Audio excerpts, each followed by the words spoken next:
Ahí debe avisarnos ahorita cuando comience. Ya inició la grabación. Estamos iniciando pues la sesión sincrónica, la semana número 8, y estamos con el tema de fiebre.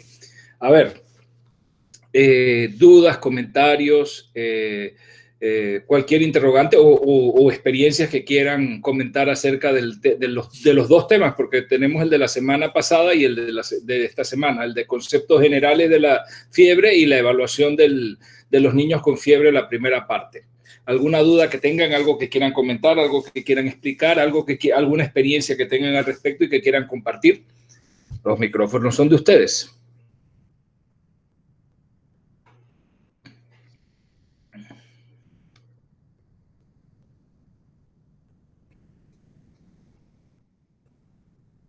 No quieren compartir nada de fiebre, qué raro, ese es un tema que generalmente Hola, doctor, buenas noches. Hola, Angélica, ¿cómo estamos? Doctor, me llamó la atención, bueno, hasta hoy fue que vine a ver, y lo acepto, las dos clases. Ajá. Me llamó la atención la fiebre, incluso hasta pensé que voy a tomarle captura y la voy a subir en un estado, porque conozco a muchas personas, muchas madres, que tienen mucho miedo que a los niños se les sube la fiebre, incluso están en 38 y ya están que corra, pero que no lo bañen con agua fría porque entonces le da un resfriado, que mejor bañen los compañitos de agua tibia, que, o sea, es como un estrés fiebre al que llega la madre. Ajá, es un fiebrefobia, así se llama, fiebrefobia. Siento que sí, es importante abordarla. Es importante porque, bueno, usted lo mencionó ahí, que el niño no convulsiona por la fiebre, no sé qué.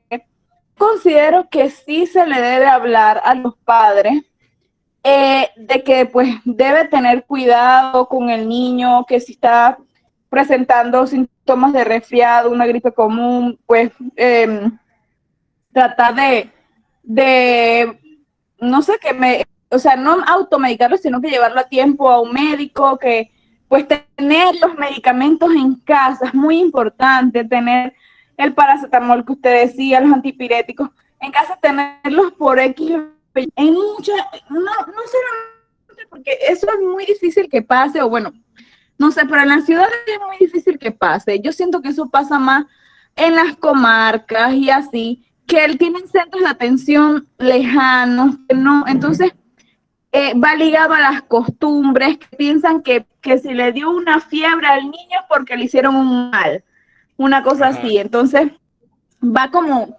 también como ligado a la cultura. Competencia cultural, Angélica, exactamente. Por eso es que es importante, lo veíamos el semestre pasado, la competencia cultural. Y la forma de abordar esos temas quizás individualmente es más difícil. Si lo abordamos con la metodología comunitaria, que también lo vimos el semestre pasado, para cambiar prácticas. Recuerden, la metodología comunitaria se enfoca en cambiar prácticas. Si en algún momento a ustedes les corresponde trabajar en un área de un poco difícil o donde por la misma cultura de la población tienen ciertos mitos y ciertas cosas que ustedes quieren cambiar, recuerden, es muy difícil cambiarlo a nivel individual. Hablando con cada mamá y todo, no van a lograr los cambios. Sin embargo, si buscamos una estrategia de localizar líderes comunitarios y capacitarlos y pedirles que nos ayuden a cambiar ciertas prácticas, van a poder hacerlo mejor. Así que sí, tienes toda la razón, Angélica, pero miren, si se dan cuenta, yo se los comenté en la clase, no solamente la fiebrefobia de los papás y de los familiares, la fiebrefobia del personal de salud es la que más preocupa, y lo demostró Crosetti con su equipo en el trabajo que hicieron en el 2000 y que publicaron en el 2001. La fiebrefobia está en el personal de salud. Vayan al hospital José Domingo de Valdía al cuarto de urgencias y todavía mandan a bañar niños, cuando eso, yo se los explico en la clase, no está indicado. Los únicos niños que deben usarse medios físicos, y no son baños, sino frotaciones con pañitos tibios en ciertas áreas para favorecer la vasodilatación y la pérdida de calor, esos son los niños en intensivo, porque yo no quiero que tengan fiebre, porque es un niño con una neumonía complicada o un niño que tiene una cardiopatía, y que la fiebre en sí misma le va a aumentar la demanda cardiometabólica y puede incluso, si tiene algún nivel de shock, descompensar el shock o puede chocarlo solo el hecho de tener fiebre. Porque es un niño que está muy inestable, por alguna razón está en cuidados intensivos pediátricos. Un niño que tiene algún tipo de alteración a nivel del sistema nervioso central, una meningitis o algo, son niños que yo no quiero que tengan fiebre, porque la fiebre va a producir un desbalance y va a aumentar la demanda cardiometabólica y respiratoria, y obviamente eso puede descompensarme a un niño que está inestable. Pero un niño que está en casa, o que viene porque tiene un cuadro catarral, o como dice Angélica, o que tiene un cuadro que pues sí puede ser algún tipo de infección que requiere algún abordaje más allá, pero que no está grave, que no está inestable, no tengo ningún apuro en bajarle la temperatura. Le puedo dar el medicamento que, miren, no deberían llamarse ni siquiera antitérmicos. Hay un estudio, un editorial de Anales de Pediatría de la Asociación Española de Pediatría, donde el autor del editorial dice ni siquiera deberemos llamarles antipiréticos, porque no son para bajar la temperatura, no es su principal objetivo. Deberíamos clasificarlos como analgésicos solamente, porque lo que buscamos con el paracetamol cuando se lo damos a un niño con fiebre es aliviar la sintomatología agregada y que el niño se sienta mejor, pueda tomar mejor sus líquidos y comer mejor porque ya se siente mejor, incluso mejora su actividad. Porque ustedes, no sé si tienen hermanitos pequeños, sobrinitos, primitos, ustedes ven cómo se pone un niño, sobre todo un niño menor de 5 años cuando le da fiebre, quedan todos por ahí apambinchaditos, no quieren tomar nada, porque pues, se sienten malitos, se sienten mal. Un niño chiquito no le va a decir, es que me duele la cabeza y tengo sensación de malestar en todo el cuerpo. No saben describir eso. ¿Cómo están? Están por ahí apagaditos. Usted les da el paracetamol, ellos se comienzan a sentir mejor y ya piden que quieren tomar agua, quieren comer alguito. Eso es lo que buscamos, que el niño se sienta mejor, no bajar la temperatura. Pero ¿por qué el interés de las personas, de las familias, de las mamás, de las abuelas, de bajar la temperatura? Por lo que bien explica Angélica, por el miedo. Porque, miren, no es invento, ni es payasada. La gente tiene miedo real a la fiebre, porque la gente piensa también, o sea, a la fiebre y a las temperaturas, porque usted ve y cuando el niño tiene 39.5 salen corriendo, si tuvieran sirena la ponen para el cuarto de urgencia, porque la gente piensa que cuando la temperatura llega a 40, no sé, el niño va a explotar. Realmente no sé qué piensan las personas, pero cuando llegan llorando al cuarto de urgencia, es que el niño tiene 39.7. Bueno, señora, cálmese, no pasa nada. Está bien, ya le dio la medicina de la fiebre. Ay, pero es que la temperatura. Pero ¿quiénes creen ustedes que han generado ese miedo? Nosotros mismos, nosotros el personal de salud. Entonces, por eso es que el artículo de Crosetti es interesante. El artículo de Crosetti no solamente se enfocó en el temor de los padres y de los cuidadores, se enfocó en el temor también que siente el mismo personal de salud por desconocimiento, por no tener la información correcta acerca de la fiebre, que es lo que yo busco con esta clase introductoria con ustedes, que ustedes queden claros en qué es la fiebre. Realmente la fiebre es un mecanismo de defensa, que la fiebre en las enfermedades banales y que en niños sin ningún antecedente de importancia no tenemos ni siquiera por qué correr a bajarla. Simple y sencillamente, si el niño tiene sintomatología general, darle un medicamento para la fiebre y él se va a sentir mejor y ya va hasta que veamos, y eso sí hay que explicarle a los papás. Angélica lo decía, ir a buscar la consulta a la instalación de salud. ¿Por qué? Porque lo que nos interesa no es la fiebre, lo que nos interesa es por qué este niño tiene fiebre, que él está ocasionando la fiebre, no la fiebre en sí misma. La fiebre en sí misma no es un problema, no es una enfermedad, es una manifestación y es un mecanismo de defensa del organismo humano. Entonces, si nosotros logramos esos cambios, pero ¿dónde creen ustedes que tenemos que comenzar a lograr esos cambios? En el propio personal de salud. Tenemos que hablar, cuando estamos en el centro de salud, tenemos que hablar con nuestras enfermeras, con nuestros técnicos de enfermería, con los otros colegas médicos y explicarles. No fomentemos esta cultura de la fiebrefobia, porque a la larga está muy mal. Pero créanme, yo he escuchado a colegas pediatras decirle a mamás, no dejes que la temperatura le suba al niño. Apenas la temperatura se le está subiendo, llámame y avísame. Claro, es una consulta también en el cuarto de urgencia y todo lo que ustedes quieran, pero no podemos hacer eso. ¿Cómo se va esa mamá cuyo pediatra le está diciendo que la fiebre es una señal de alarma y que tienes que llamarme de una vez y que si la temperatura le sube es que está la cosa mal? Esa mamá va a quedar que a donde ella siente, como dijo Angélica bien, donde la temperatura está en 38 ya parece que ahí va a ocurrir una catástrofe. Y 38 todavía no es ni fiebre. 38 lo podíamos clasificar como febrícola, como que, y ya la gente queda, mira, HIJK, todo el mundo corriendo, todo el mundo no sé qué. Eso, señores, se llama fiebrefobia. Lo acuñó muy bien el término Barton Schmidt por allá por 1980. Fiebrefobia. Miren cuánto tiempo ha pasado. De 1980 al 2021 son 41 años y todavía seguimos lidiando con la fiebrefobia. Y gran culpa la tenemos nosotros, el personal de salud.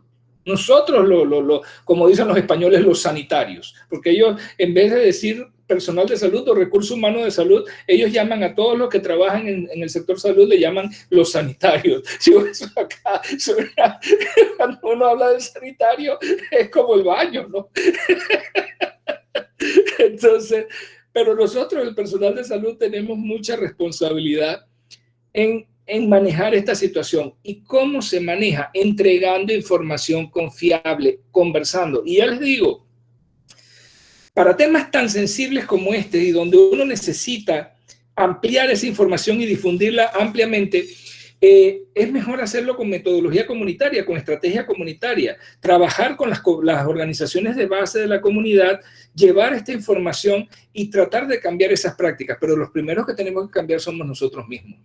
Y ya les digo, yo mire, yo trabajé mucho tiempo en el Hospital José Domingo Valdía y nunca logré cambiar esa práctica de que me manden a bañar a los niños en el cuarto de urgencias. ¿Para qué? Eso no tiene ningún objetivo, no tiene ninguna razón de ser. Y encima nos bañan con agua fría, que es peor todavía. Entonces, y con la temperatura como está en ese hospital. Entonces,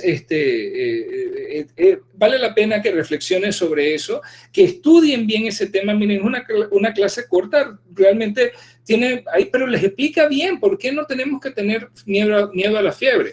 Ahora, el gran temor de la gente son las convulsiones. ¿Por qué? Porque esa es otra cosa, porque la gente piensa también que cuando la temperatura se va subiendo, el riesgo de convulsión es más elevado.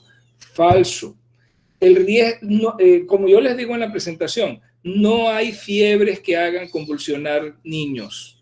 Hay niños que convulsionan por fiebre y eso es diferente. Fíjense, ninguna fiebre hace convulsionar a un niño. Es decir, el niño que convulsiona por fiebre es porque ese niño tiene un umbral bajo para convulsionar que tiene que ver con algo de inmadurez del sistema nervioso central, que generalmente tiene algún tipo de característica familiar, porque si usted busca en la familia de ese niño, el papá o un tío, los primitos, sufren también de convulsiones febriles, y es un 2 a 4% de la población. Y el otro factor, esas convulsiones febriles son benignas en un 99.9% de los casos, es decir, no van a dejar ningún tipo de secuelas y no van a generar que el niño después va a ser epiléptico ni nada. Ahora, otra cosa, un niño que tiene epilepsia y que todavía no se ha manifestado, su primera crisis podría ser gatillada por una fiebre. Eso también lo hemos visto, pero me hacen convulsiones complejas, no me hacen convulsiones febriles simples. Pero eso, digo, no quiero enredarlos más, lo que quiero que queden claro es que eso no es frecuente, una convulsión febril. Ahora, también como se los explico en la clase, ustedes en la atención primaria no van a hacer diagnóstico de convulsión febril. Recuerden que convulsión es un signo general de peligro. Por lo tanto, cuando a ustedes les llegue un niño a un centro de salud con la historia de que convulsionó, de que tuvo un ataque, usted no se ponga a ver si esto fue febril o no fue febril y toda la cuestión. Recuerde, usted identificó un signo general de peligro, estabilice, haga lo que tiene que hacer y mande a ese niño lo más pronto posible para el hospital. ¿Por qué? Porque la convulsión febril es un diagnóstico de exclusión. Cuando un niño me convulsiona por fiebre, yo tengo la obligación de descartar cualquier tipo de enfermedad grave que pueda estar detrás de la convulsión de ese niño. Y si después de hacer todos los exámenes, incluyendo una punción lumbar para descartar una meningitis y todo este tipo de cosas, resulta ser que no, pues fue una convulsión febril, entonces ya por descarte yo llego a la conclusión, esto fue una convulsión febril, un primer episodio de convulsión febril. Hablo con la mamá y le doy las indicaciones del caso para decirle, mire señora, lo más probable, o mire joven, porque mamá joven también, ¿no? O el papá, puede ser que esté con el papá que estemos hablando, o con ambos, mire joven, lo que ocurrió aquí es que muy probablemente la convulsión de su niño estuvo relacionada a la fiebre, pero inmediatamente debe venir la explicación, porque esa es otra cosa que me encuentro varias veces en el centro de salud y tengo que, como quien dice, quitarles la cruz que vienen arrastrando por largo tiempo. ¿Por qué? Porque les dicen que es una convulsión febril, pero no les dicen que no fue culpa de ellos. Porque recuerden el concepto que tiene la gente. La gente piensa, la familia piensa que el niño convulsionó por fiebre porque me descuidé, porque dejé que la fiebre se le subiera mucho, porque no lo atendí a tiempo. Entonces la gente se va para la casa con ese cargo de conciencia, ya le digo, cargando esa cruz.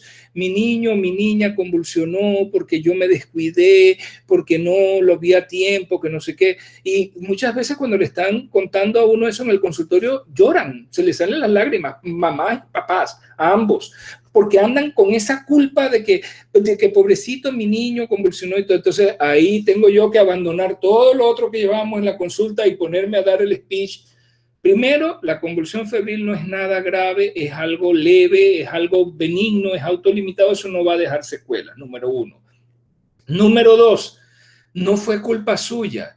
La convulsión febril puede ocurrir desde minutos hasta 1 hora antes, a ver, algunos estudios dicen 2 horas antes de que la fiebre suba, y aun cuando usted le da el medicamento y la temperatura baje, hasta 4 o 6 horas después de que la temperatura bajó, se puede presentar una convulsión febril. Es decir, que no tiene que ser necesariamente porque no le dieron la medicina para la fiebre y la fiebre no le bajó ni nada. No, no tiene nada que ver con eso.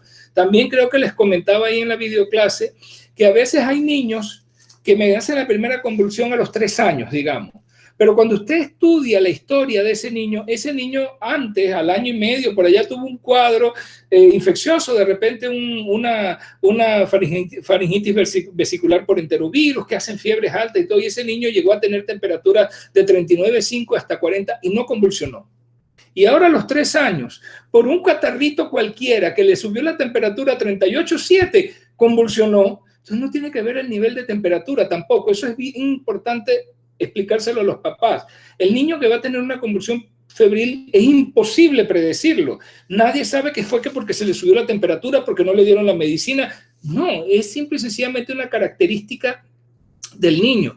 Entonces, cuando uno explica esto y usted le quita ese saco, esa cruz a esa mamá, a ese papá, de que ellos no tuvieron la culpa, ellos se van diferente, pero nadie hace eso.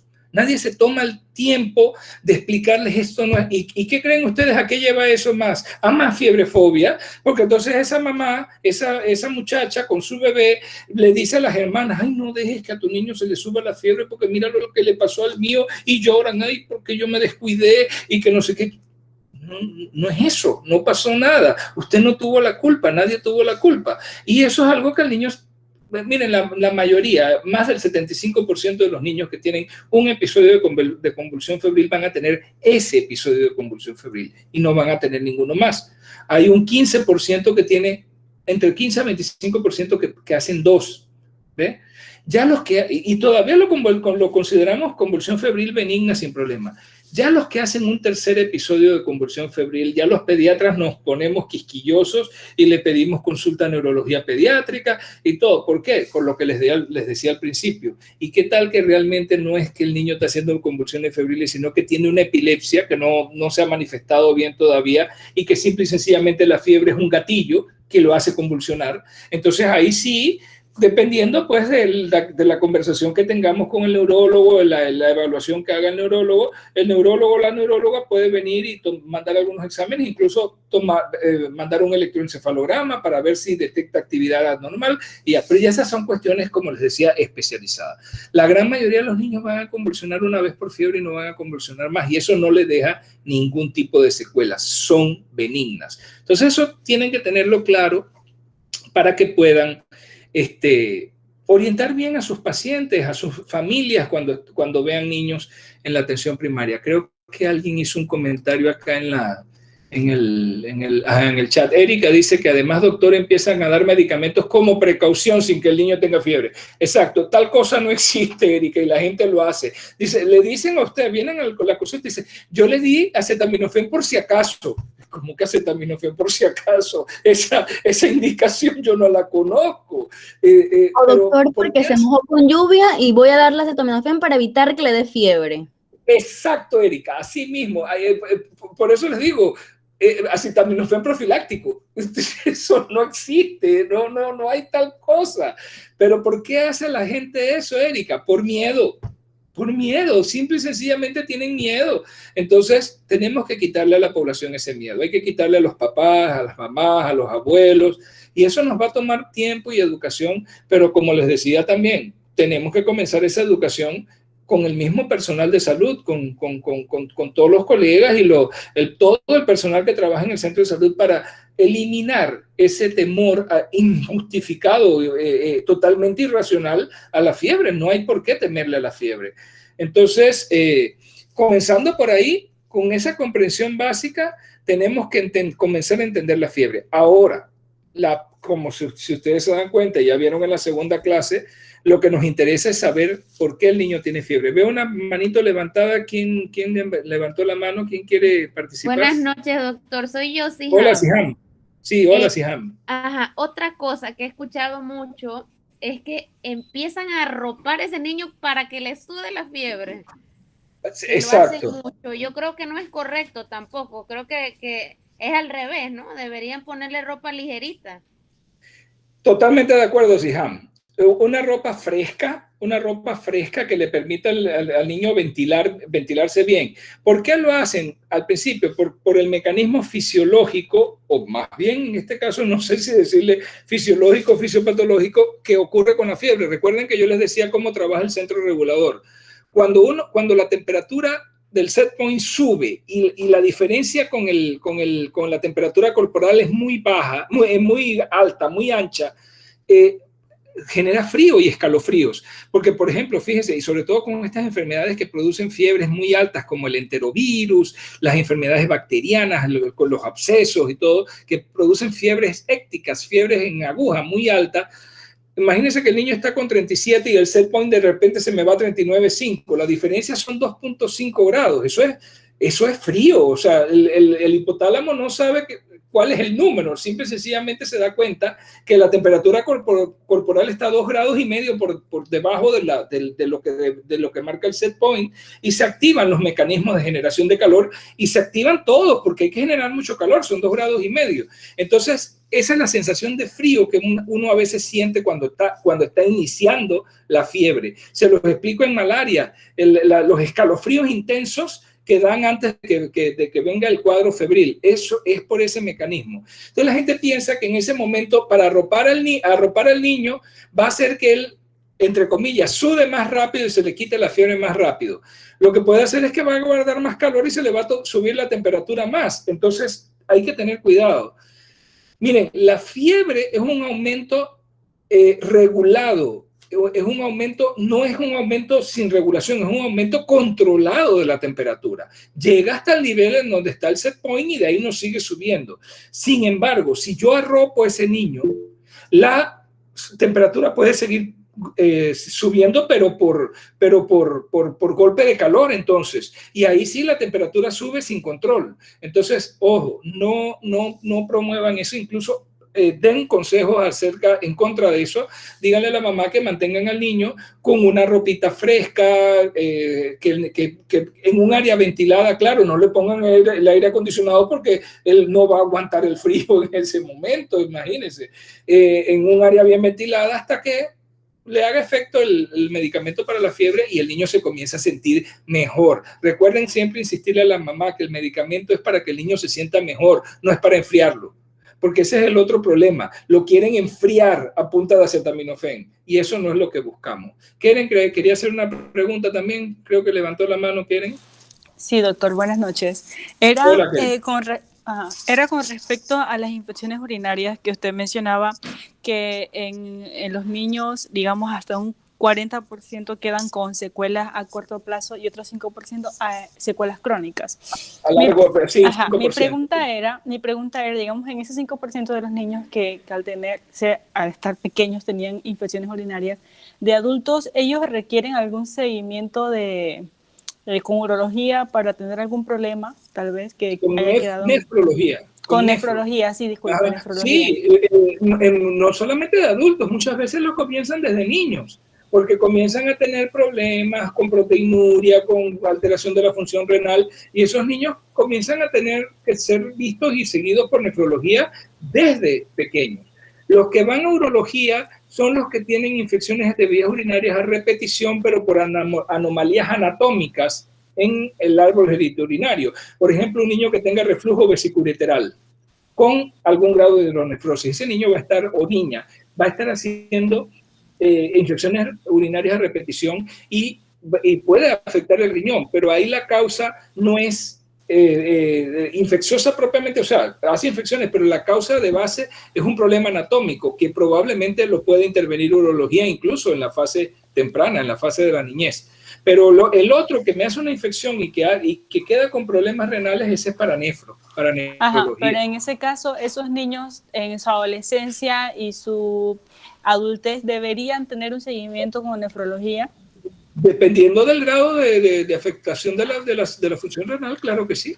Claro que sí. Es que sí, porque a veces es muy poco común que cuando los niños, digamos, pasan ya una edad, las madres son como más más protectoras cuando ellos están pequeños. Ya cuando son adolescentes, ya como que se les olvida un poco llevarlos al hospital a hacerse exámenes generales y todas esas cosas, y muchas veces hasta ni los adultos van a sus chequeos rutinarios cada año. Entonces, yo supongo que tal vez el individuo puede quedar con secuelas que él no lo sabe, tal vez algo está funcionando mal en sus riñones y él no lo sabe, aunque tenga la historia de infecciones recurrentes cuando era niño. Era niño. Sí, bueno, es muy importante y ese seguimiento se le debe dar a todo niño con historia de infecciones de vías urinarias, aunque no se le haya detectado nada en ultrasonido. Miren, no entré con detalle en eso porque eso más que todo lo veo con los residentes de pediatría, pero eso es una secuencia. Si usted ve a un niño y usted sospecha infección de vías urinarias o pudo hacer el diagnóstico, ahora les voy a comentar algo sobre eso. En nuestro medio es muy difícil que en la atención primaria hagamos el diagnóstico porque no tenemos ni siquiera dónde mandar un urocultivo en la red primaria de atención.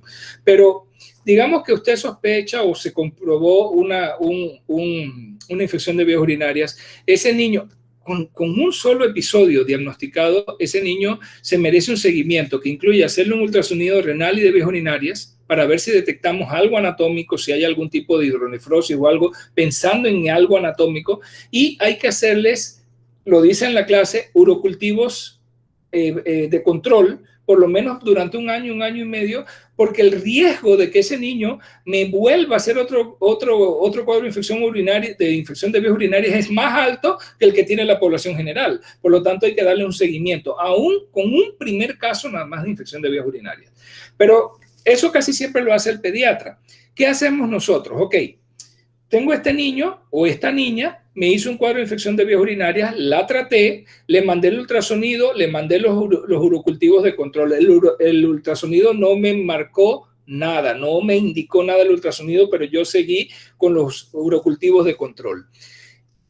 Después de 9 meses, la niña o el niño me vuelven a hacer otra infección de vías urinarias. Ya tengo un ultrasonido normal, no me quedo con eso, lo mando al urólogo. ¿Qué quiero? Un cistograma miccional. Ese es un estudio urodinámico, un cistograma de vaciamiento. ¿Para qué? En ese el urólogo me puede decir si hay reflujo vesicoureteral o hay algún tipo de problema que esté condicionando esa infección recurrente en el niño. Pero ya ese es un estudio diagnóstico invasivo, especializado. Eso lo hace el urólogo, el cistograma miccional. Entonces, pero ya les digo, eso lo manejamos a nivel especializado. El pediatra sí tiene que estar claro en eso, cómo va uno subiendo la escalera de complejidad. Si le hicimos el ultrasonido no salió nada, después viene el cistograma miccional. Y si al urólogo le queda alguna duda, incluso le puede mandar un pielograma intravenoso, o como es más difícil hacerlo en niños, muchas veces ellos se van directamente a mandar el estudio de medicina nuclear, el centelleo renal. El centelleo renal le puede ayudar al urólogo a hacer diagnósticos más finos de algún tipo de reflujo vesicoureteral, de ver si hay demora en el vaciamiento a nivel pielocalicial. Hay una serie de cosas que le pueden ayudar mucho al urólogo a ver dónde está el problema. E incluso ayuda al nefrólogo, porque el centelleo renal es un estudio funcional. Me puede servir para calcular la tasa de filtración glomerular y todo eso. Entonces me puede indicar incluso si el niño tiene o no tiene algún problema. Pero vuelvo y le digo, ya eso es en el nivel especializado. Eso es cuando el pediatra le dio seguimiento, ya vio que las cosas progresaron, va hacia el urólogo, puede que vaya hacia el nefrólogo también, dependiendo de lo que vaya encontrando. Lo más importante en el caso de ustedes es siempre la sospecha de que un niño con fiebre puede tener infección de vías urinarias. Esa es una de las primeras. Y ahora que tenemos las vacunas contra neumococo, contra hemófilos influenza tipo B, que eran los que producían bacteriemia oculta con mucha frecuencia antes, sobre todo en los menores de 2 años, y todo, ya han bajado mucho la frecuencia gracias a las vacunas. Entonces, hoy en día, ¿cuál es una de las principales infecciones que se detecta cuando un niño me llega con fiebre y no logro detectar cuál es el foco? La gran mayoría van a ser virales, pero dependiendo de la edad, hasta un 10%, 5 a 10% pueden ser infecciones de vías urinarias. O sea que yo tengo que pensarlas. Entonces, el punto es, y les voy a comentar de una vez, lo difícil que es, incluso para mí como pediatra, diagnosticar una infección de vías urinarias en la atención primaria. ¿Por qué? Porque si yo veo un urinálisis patológico que me sugiere con glóbulos blancos elevados, aunque sea con tirita, esterasa leucocitaria alta, si tiene nitritos positivos, si tiene bacterias abundantes y todo, eso no me hace un diagnóstico de infección de vías urinarias, pero podría sugerirlo. El diagnóstico de infección de vías urinarias me lo hace el urocultivo. Si yo tengo un niño menor de 2 años o una niña menor de 2 años, yo tengo que o hacerle el urocultivo por sonda, por cateterismo vesical, o hacer una punción suprapúbica. Eso yo lo puedo hacer en el centro de salud, no tendría ningún problema en hacerlo, yo lo puedo hacer. Pero después que tengo la muestra, ¿dónde mando la muestra para el cultivo? Si yo no tengo, aquí en Chiriquí, no tenemos a nivel de la red primaria de atención ningún laboratorio que haga, bueno, ahora hay uno, el de Volcán, pero está en Volcán y nada más es para los pacientes de Volcán, de allá, del área de Tierras Altas. Yo no tengo ningún laboratorio. Deberíamos tener un laboratorio central, porque yo podría tomar la muestra y que la vinieran a buscar, la llevaran, que me hiciera bacteriología, que me hiciera microbiología y que me hiciera ese cultivo. Si yo tomo ese cultivo, no tengo a dónde mandarlo. En teoría, podría negociar con el hospital José Domingo Valdía para que me recibieran la muestra y todo, pero para eso yo tendría que llamar a la región, decirle a la jefa de laboratorio que se comunique con la jefa de laboratorio de lo Valdía y luego para ver si me permite. En eso se nos va el turno de 7 a 3 y no hemos terminado de mandar la muestra al laboratorio. ¿Qué termino yo haciendo? Y eso es hacer mala medicina, pero muchas veces me veo forzado a eso. Termino mandando un antibiótico de manera empírica, porque me preocupa mucho el urinálisis que estoy viendo, y mandando un urinálisis de control después que termina el tratamiento para ver qué hay, y luego mandar otro urinálisis a los 3 meses para ver cómo va y hacer seguimiento con urinálisis, algo totalmente irracional, porque eso no es lo que me va a permitir a mí hacer un seguimiento de una infección de vías urinarias. Pero vuelvo y le digo, estoy limitado por el hecho de que no tengo un laboratorio que me haga cultivos aquí en la red primaria en toda una región tan grande como es Chiriquí. Entonces, eso es lo que venimos hablando desde el semestre pasado, la debilidad de la red primaria conlleva muchos baches, muchas brechas en cuanto a atención, que yo no puedo dar una atención de calidad porque no tengo con qué hacerlo. Entonces, de verdad que es preocupante, pero lo que ustedes deben tener presente es que un niño con fiebre, y mientras más chico, más cierto es eso. Y en las niñas, mucho mayor el riesgo de que puede ser una infección de vías urinarias, puede ser una infección de vías urinarias. Y ahora que trajo el tema, quiero explicarles algo más, porque muy buena la intervención de Keren. Quiero explicarles algo más sobre esto, y es el asunto de la edad. Miren, ¿se acuerdan que ya habíamos visto el menor de 2 meses? Y en el menor de 2 meses la fiebre o la hipertermia son señales de alarma, son graves y el niño tiene que ser referido oportunamente. Para la fiebre sin foco definido, si no encuentro una causa, no me quedo hasta los 2 meses, es el menor de 3 meses. O sea, cualquier niño de menos de 3 meses con un cuadro febril de foco no definido, que van a ser la gran mayoría porque esos niños no circunscriben, no localizan ninguna infección.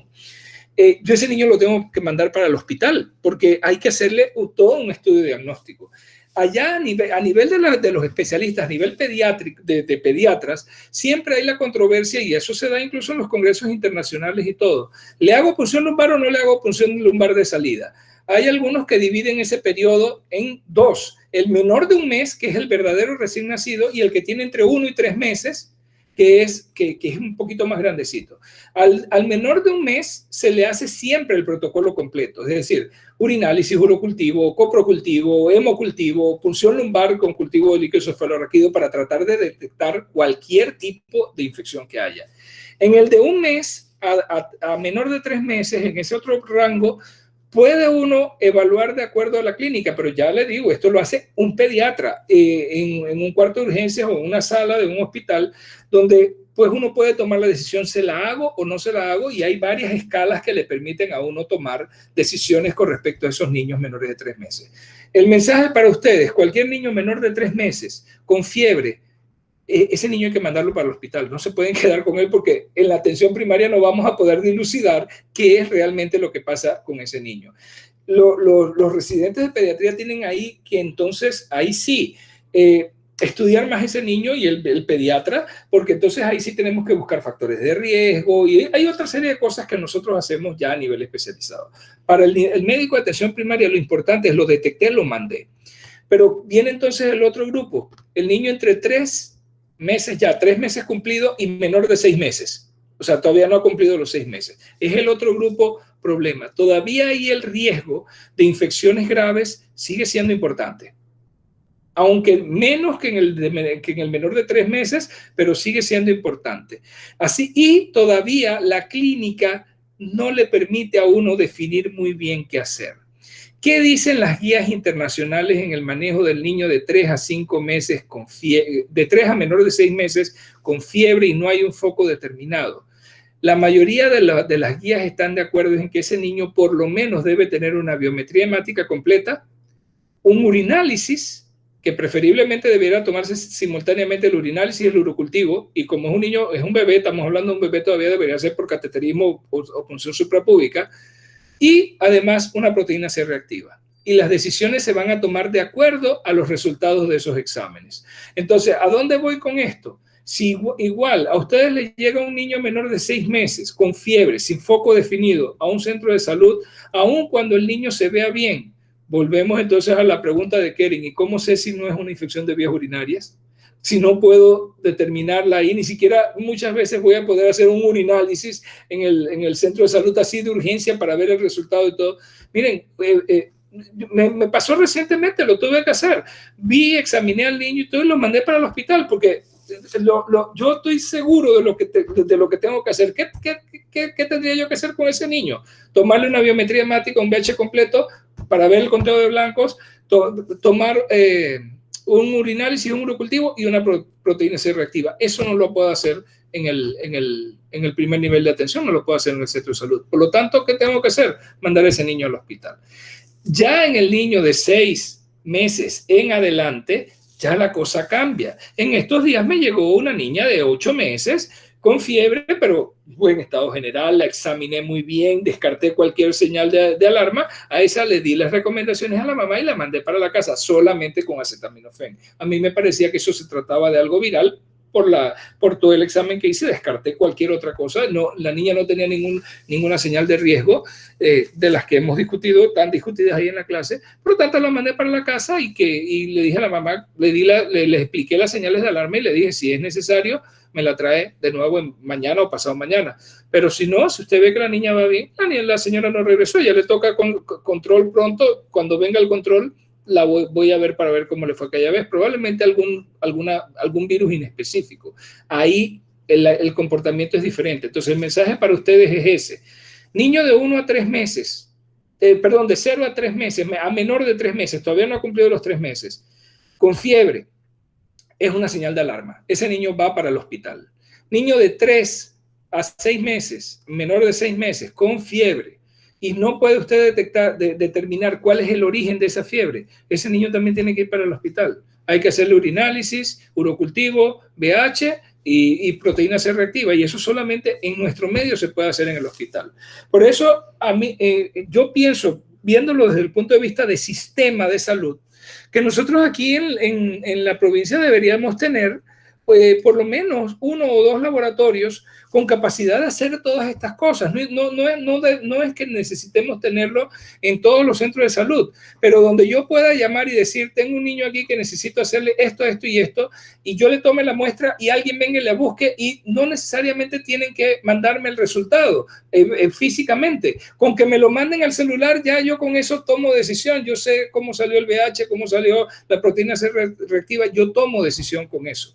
Pero, y obviamente que haya, yo como pediatra en un centro de salud, pero y eso requeriría entonces que cuando, por ejemplo, ustedes tienen alguna sospecha, ustedes también tengan la facilidad de conversar el caso con un pediatra. Quizás no tenga el mismo centro de salud con ustedes, pero ahí entra la tecnología.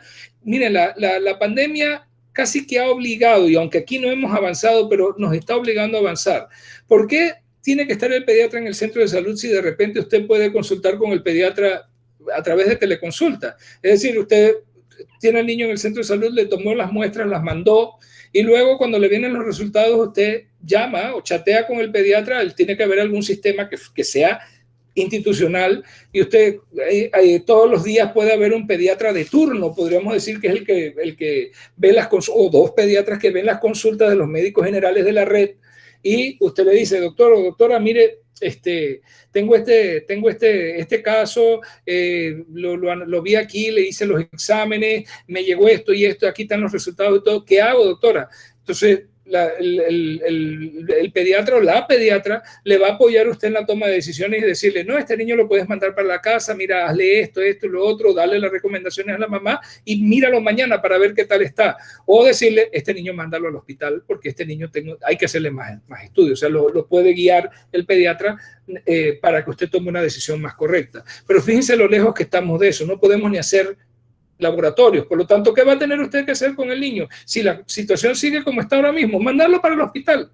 Todos esos menores de 6 meses con fiebre, probablemente usted los va a tener que mandar para el hospital porque no tiene manera de definir acá en la atención primaria. En el mayor de 6 meses, entonces sí, usted ve y se basa en la clínica, si el niño tiene buen estado general, si no tiene ninguna señal, ningún signo general de peligro, si no hay ninguna luz roja, ninguna banderita roja que le diga que este niño puede tener algo grave, usted lo puede manejar ambulatoriamente, y eso sí, dele seguimiento, dígale a la mamá que se lo traiga el día siguiente para ver cómo va, y si tiene alguna sospecha, pues entonces lo manda.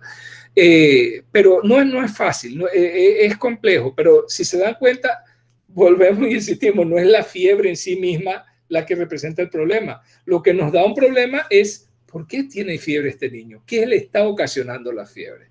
Entonces, miren, esto es un tema que se discute mucho incluso en los congresos internacionales. ¿Por qué? Porque se insiste en que se gasta mucho estudiando a niños que muchas veces no tienen nada, porque lo que tienen es un cuadro viral banal que es autolimitado y que incluso no tiene tratamiento. Lo que tengo que es permitir que el cuadro siga su curso y el niño se va a mejorar. Pero el gran problema, jóvenes es cómo sé yo cuál sí tiene algo grave y cuál no tiene algo grave. No tengo manera de saberlo. El día que tengamos algún tipo de panel, que con una pequeña muestra en la atención primaria podamos saber si este niño tiene algo grave o no, miren, vamos a dar un avance tremendo y ya usted sabe cuál tiene que mandar para el hospital y con cuál se puede quedar acá y darle seguimiento, pero eso todavía no lo tenemos. Es algo, a nivel hospitalario sí se está manejando mucho eso, como les digo, ampliándose las posibilidades diagnósticas tempranas, rápido, con resultados rápidos. Por ejemplo, los paneles virales ampliados, los paneles respiratorios ampliados que se hacen ahora utilizando la técnica de GenSpert, son técnicas de biología molecular, pero se han simplificado de tal manera que se pueden hacer en laboratorios no tienen que ser ya laboratorios tan complicados, claro, con personal capacitado. Y con una muestra que usted mande al laboratorio, el laboratorista le puede decir en cuestión de horas, de pocas horas, la muestra que usted me mandó me marcó positivo para este virus y este virus, pero me está saliendo positivo también para neumococo. Ya usted sabe, tengo una neumonía polimicrobiana, tiene 2 virus y una bacteria, pero tengo que ponerle antibiótico. Y eso puede ser en cuestión de horas. Antes, ¿qué teníamos que hacer? Ponerle antibiótico y dejarlo con antibiótico porque no sabíamos cuál era viral o cuál era bacteriana. Ahora a nivel hospitalario, obviamente no crean que es en todos los hospitales, eso todavía está entrando y son tecnologías costosas, pero sí, son costosas, pero a la larga nos van a ayudar a ahorrar. ¿Por qué razón? Porque al usar menos antibióticos, al dejar al niño menos tiempo en el hospital, porque vamos a saber que estamos manejando, nos va a disminuir los costos de atención. Pero sigue siendo un rompecabezas el manejo del niño febril, sobre todo en el lactante pequeño, sigue siendo un dolor de cabeza, no es fácil, y eso es lo que yo les quería transmitir ahí. Fíjense, un niño, ni siquiera digamos el menor de 6 meses, menor de 2 años, con fiebre, sin foco definido, decaído, que usted lo ve y lo que les decía yo la vez pasada, que no hay otra manera para uno describirlo, sino como me parece que está feíto, está malito, se ve mal. Ese niño puede tener una meningitis, claro que sí la puede tener. Puede tener infección de vías urinarias, claro que puede tener infección de vías urinarias. Puede tener una bacteriemia oculta, por supuesto que puede tener una bacteriemia oculta. Entonces, ¿cómo saberlo? Pues tenemos que mandarlo para el hospital y hacerle exámenes para ver qué es realmente lo que está pasando. Claro, allá en manos del especialista, ya les digo, darle esta clase a los médicos residentes, ahí tenemos que meternos más profundo, porque tenemos que estudiar factores de riesgo, tenemos que ver cómo interpretar los exámenes para poder tomar mejores decisiones, pero ya ese es el nivel especializado. Me siento conforme con que ustedes sepan detectar cuáles niños tienen riesgo cuando presentan estos cuadros febriles. Y vuelvo e insisto, no por la fiebre, sino por lo que está causando la fiebre. Todavía no hemos terminado con las enfermedades febriles. Vienen más, para la otra semana viene la otra parte, porque todavía nos falta ver muchas otras causas de fiebre que tenemos que dilucidar.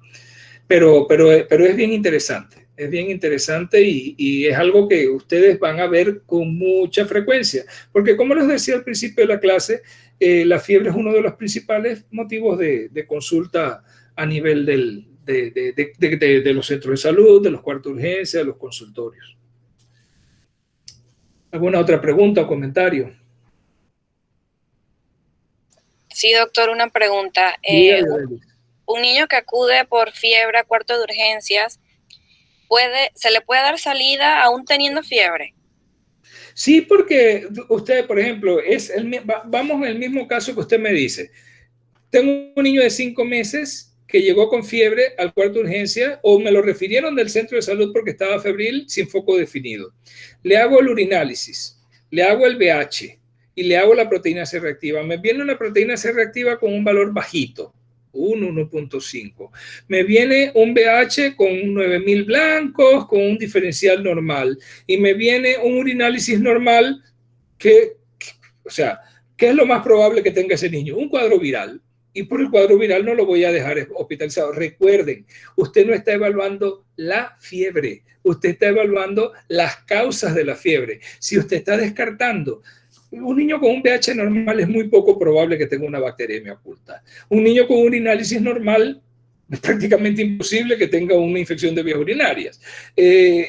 Un niño con una proteína C reactiva baja, no, igual, lo mismo. Entonces, usted está descartando las enfermedades graves que se manifiestan como fiebre. Entonces, en ese caso, pues sí, lo mandamos para la casa. Obviamente va a seguir con fiebre porque algo tiene, puede tener algún tipo. ¿Qué puede ser?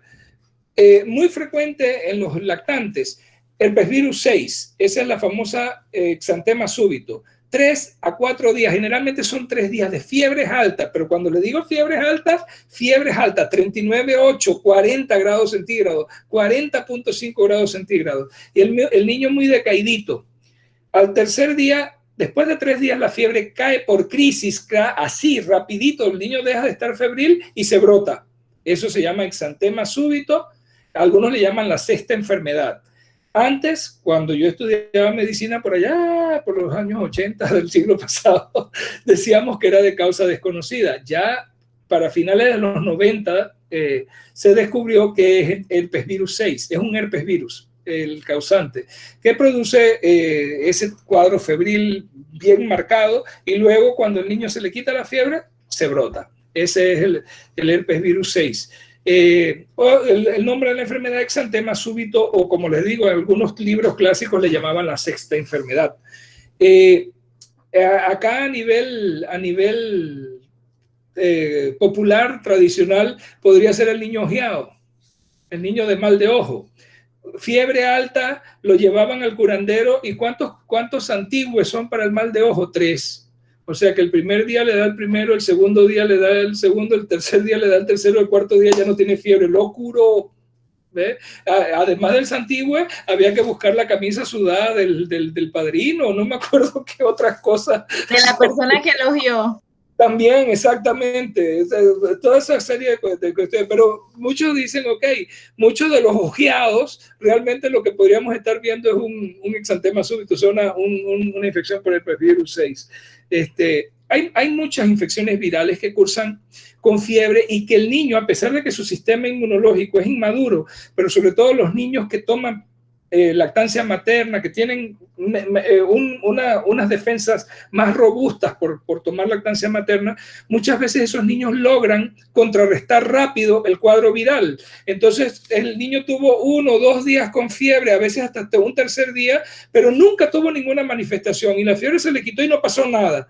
Entonces se queda uno, bueno, ¿qué tuvo? Nunca vamos a saber qué virus tenía, vaya usted a saber, el sistema inmunológico lo controló y no lo dejó que se manifestara nada. Eso es muy frecuente en los niños pequeños.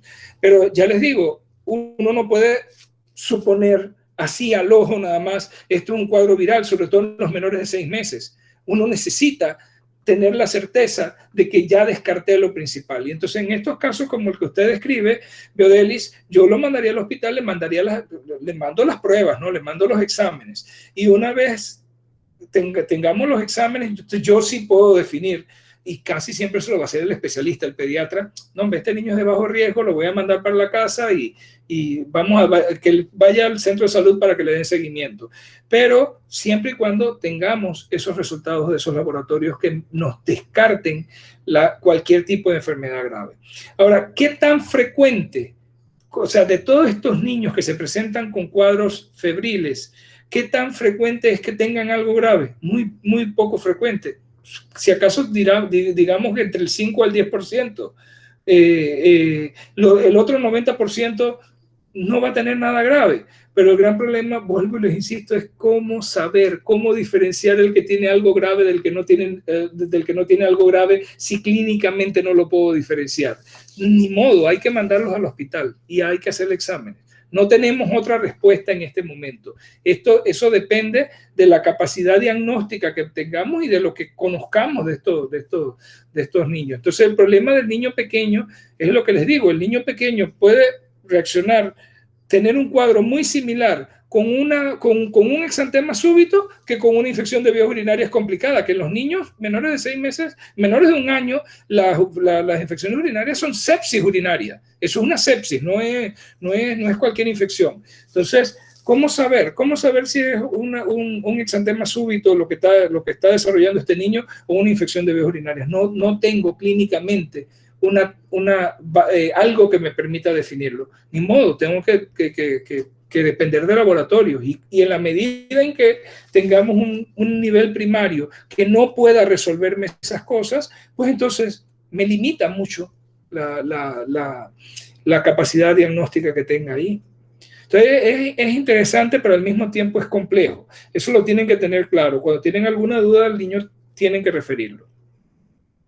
Doctor, ahora bien, hemos hablado de pues las fiebres en el infante, pero me llena de curiosidad algo. Si una mujer posparto, recién salida de labor de parto, ¿verdad? Le da una fiebre infecciosa, porque eso son comunes las fiebres infecciosas. Ajá. Ella le puede dar de mamar al niño de una vez. Sí, como no, sin ningún problema.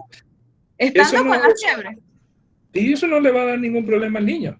Es más, a la mamá le puede dar fiebre incluso por congestión mamaria.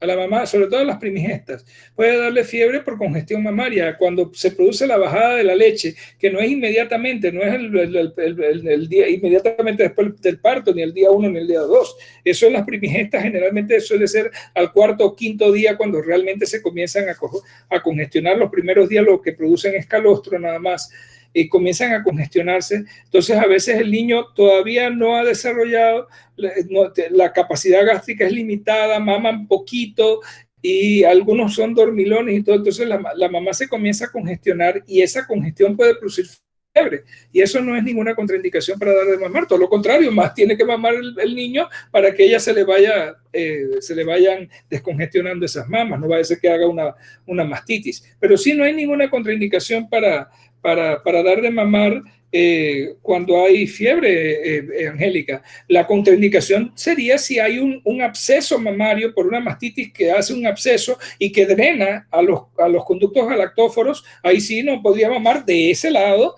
porque lo que está saliendo pus con la leche, pero del otro lado puede seguir mamando. O sea que ahí no habría ningún problema. Habría que drenar ese absceso, dar tratamiento. Claro, hay que buscar, porque se le va a la mamá, lo más probable requiera tratamiento antibiótico, pero hay que buscar la manera de dárselo sin que afecte tanto al niño, pero lo ideal es que ese niño siga tomando lactancia materna sin ningún tipo de problema.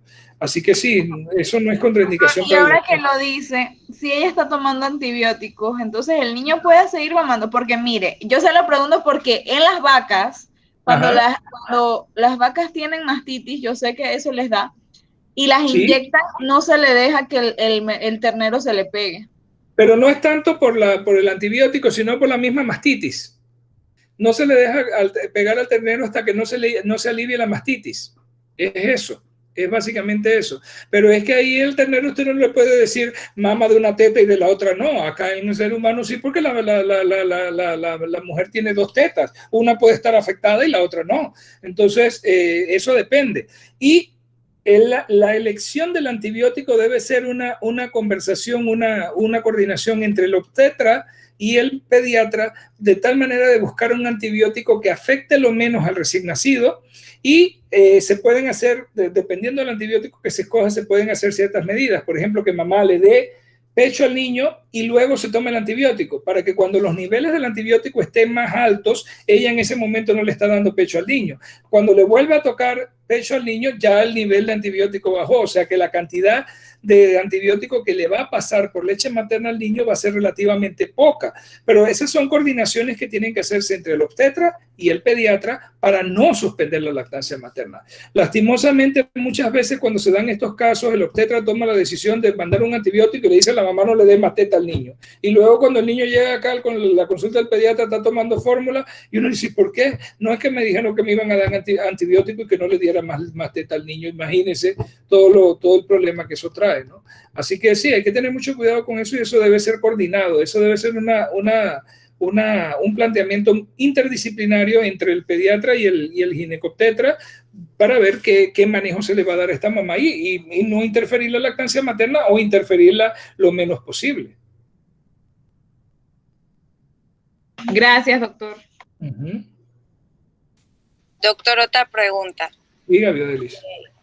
La mayoría de las mamás que tienen niños pequeños, si no es que todas, cuentan con acetaminofén y eso en casa. Ajá.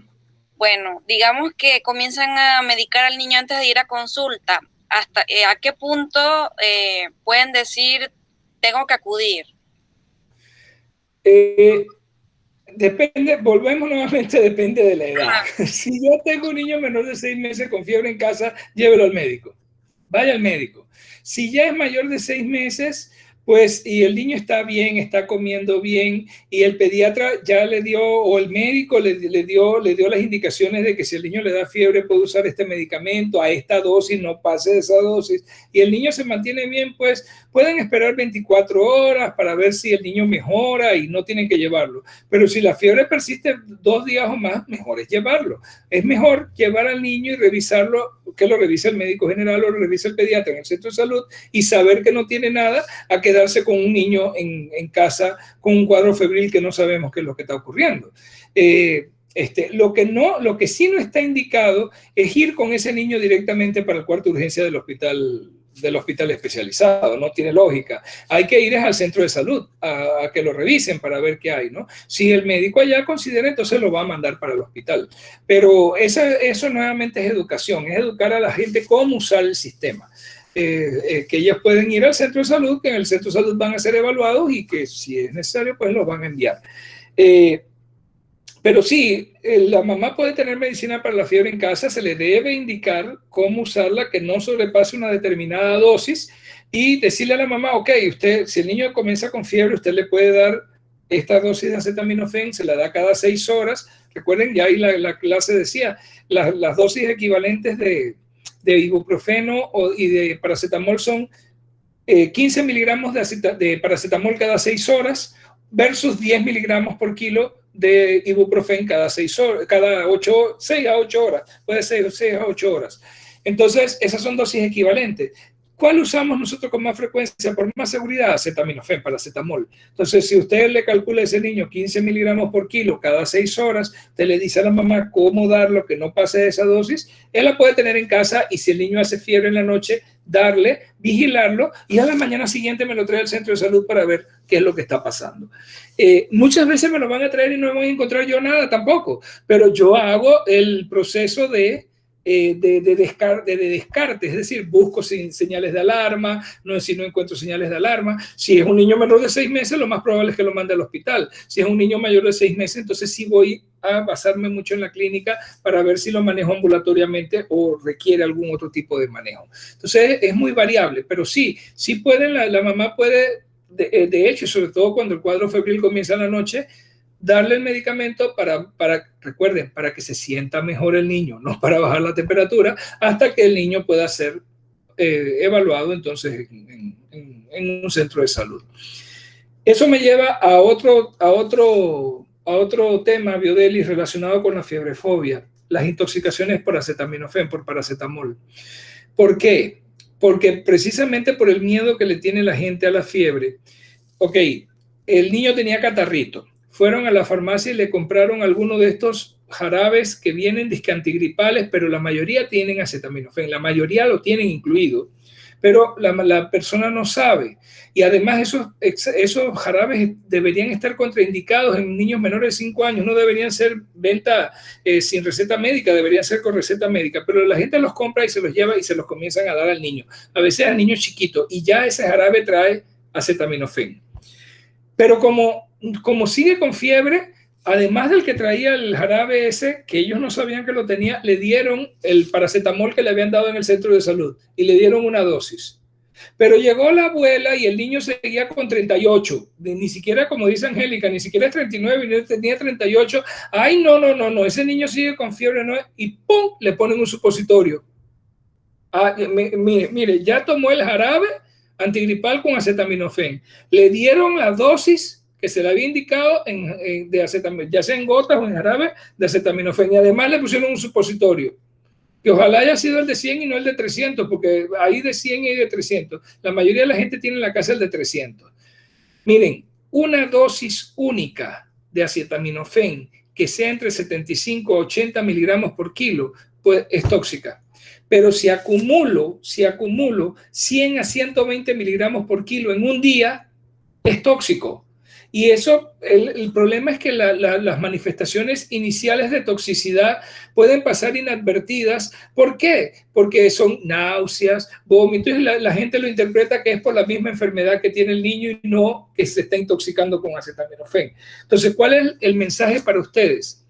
Cada vez que les llegue un niño que venga con cuadro febril y lo estén tratando en casa, dígale a la persona que le traiga los medicamentos que le están dando y cuánto le han dado de cada uno, y hagan el ejercicio de calcular para ver cuánto acetaminofén le hayan dado, porque se van a encontrar con varias intoxicaciones por acetaminofén. Afortunadamente, la intoxicación por acetaminofén, si la detecto temprano y tengo N-acetilcisteína para tratarla, en el hospital, eso se trata en el hospital, yo puedo revertir el daño hepático, lo puedo frenar y revertirlo, pero si el daño hepático avanza, eso puede conllevar incluso necesidad de trasplante hepático. Tan grave es la intoxicación por acetaminofén, por el daño hepatocelular que produce. Entonces, mucho cuidado, y volvemos nuevamente a insistir, hay que educar a las mamás, a los papás, a las familias, en que no tienen que tenerle miedo a la fiebre, que lo que tiene que preocuparse cuando un niño tiene fiebre es por qué tiene fiebre, no por la fiebre en sí misma. La gente se preocupa por la fiebre y se ponen agresivos en el cuarto de urgencia porque cuando le hacen el triage les dice que tiene que esperar. Claro, el de triage ya vio, ese niño no tiene nada más, lo único que tiene es fiebre, pero no tiene ninguna señal de alarma. La gente se pone allá y quieren pegarle al que está en triaje y al que está, porque dicen que es porque el niño está grave porque tiene 39,8 de temperatura. La gente interpreta, ya les digo, yo no sé lo que piensa la gente que pasa en el cuerpo humano cuando la temperatura llega a 40, si es que explota o alguna cosa así, porque la gente, pero miren, es real, ellos sienten un temor, una cosa increíble, porque es que el niño que tiene 39,8 y todo, que la fiebre se le está subiendo, pues nunca se le suba, no va a pasar nada, no, realmente no pasa nada, no hace daño, no daña el cerebro, porque esa es la otra cosa. Yo he escuchado gente diciendo, que no saben que yo soy médico, claro, ¿no? Sí, porque lo llevé a tal lado y ahí estaba el cerebro de mi hijo friéndose porque esa temperatura en 38,9, y digo, oh, ese cerebro se frió con esa temperatura. Eso no es así, la gente interpreta mal las cosas, pero vuelvo y les insisto, gran parte de la culpa la tenemos nosotros mismos. De ahí la necesidad de que discutamos estos temas para que ustedes queden claros en que realmente hay que ser muy cuidadosos y hay que educar mucho con respecto al manejo de la fiebre. Esto es delicado. Es delicado y hay que educar, porque la gente tiene muchos conceptos equivocados al respecto.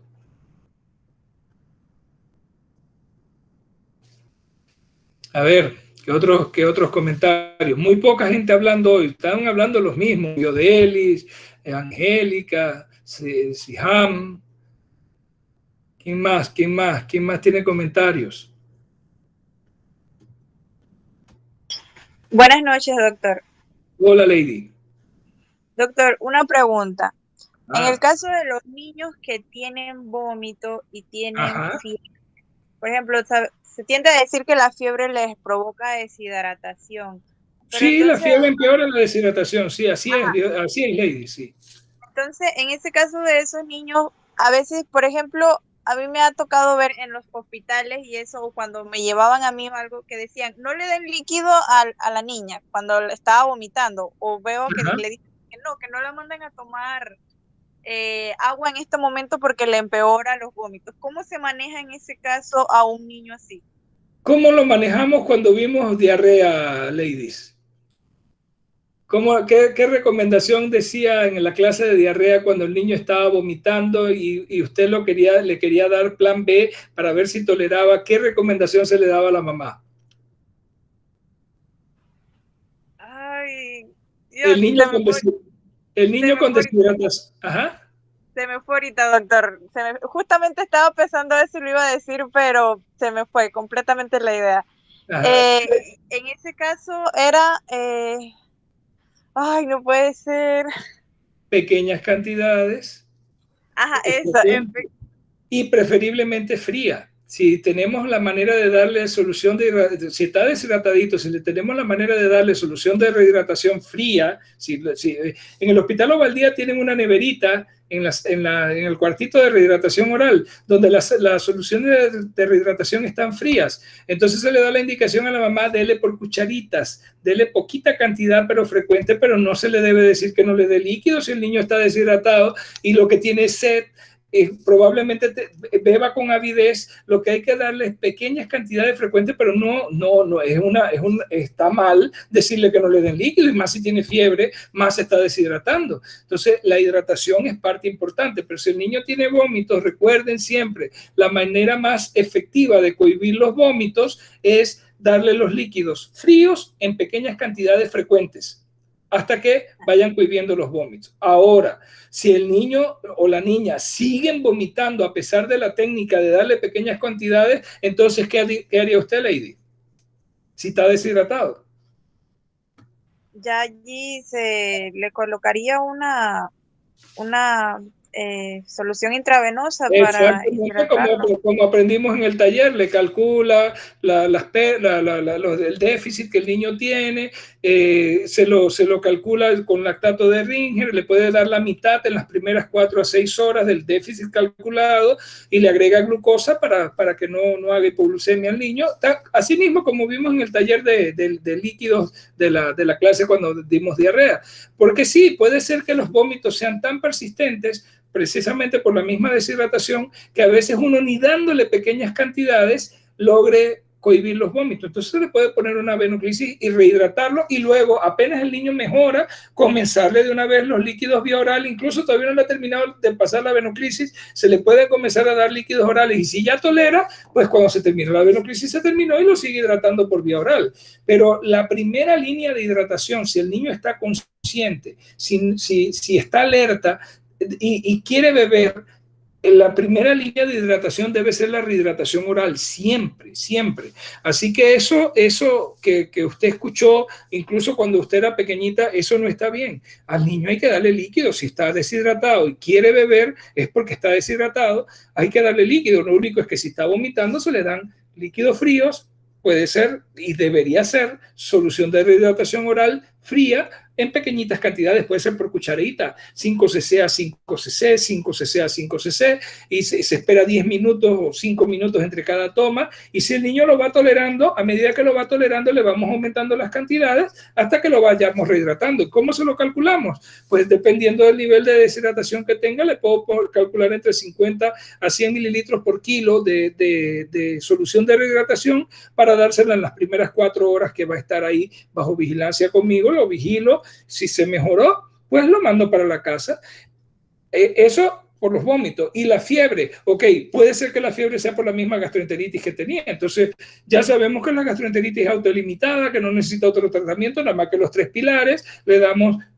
Seguimos con su rehidratación, le damos su solución de rehidratación y le explicamos si ya no está deshidratado, le explicamos a mamá que le calculamos a 10 cc por kilo para después de cada evacuación o vómito en casa, para que le mantenga, no se le deshidrate, que lo siga alimentando. Y si tenemos zinc en el centro de salud, pues recuerden que el tercer pilar es el zinc, y lo mandan para la casa. Las gastroenteritis agudas pueden dar fiebre. En ese caso el niño, sobre todo en las primeras horas. En ese caso el niño probablemente tenía fiebre por la gastroenteritis. En el momento en que la gastroenteritis mejore, se le va a quitar la fiebre.